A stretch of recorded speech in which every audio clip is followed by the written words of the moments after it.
ఎందుకు అందుతున్నాయో మీరే ఒక్కసారి గుడ్డ మీద చేసుకుని ఆలోచించండి. గజ్వేల్లో అండర్ గ్రౌండ్ డ్రైనేజ్ కావచ్చు.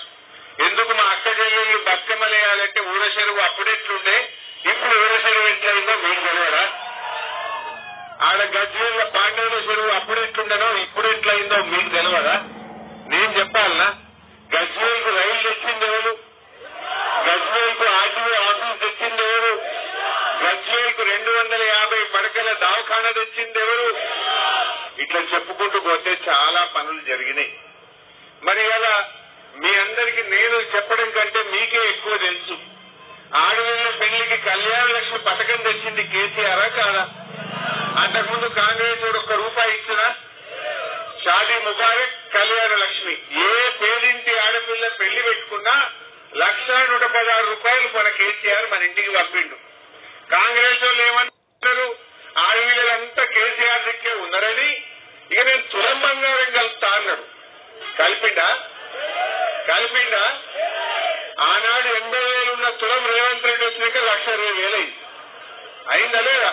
బంగారమే తీయలే కానీ ధర మాత్రం డబుల్ అయిపోయింది. అయిందా లేదా? పోనీ ₹1,16,000 చక్కగిస్తుండా అంటే పిల్ల పుట్టినా చెక్కత్తలేదు.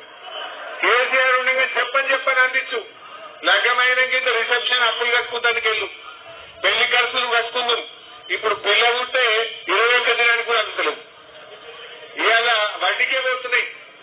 తులం బంగారం లేదు, ఆ కళ్యాణ లక్ష్మి చక్కగిచ్చింది లేదు. బిడ్డ కాన్పుకు పోతే ఇప్పుడే మా డాక్టర్ సాబ్ చెప్పినట్టు 13,000 ఇచ్చి బయట తల్లి కన్నం పెట్టి లోపల బిడ్డ కన్నం పెట్టి కేసీఆర్ కిట్టు చీరలుంటుండే.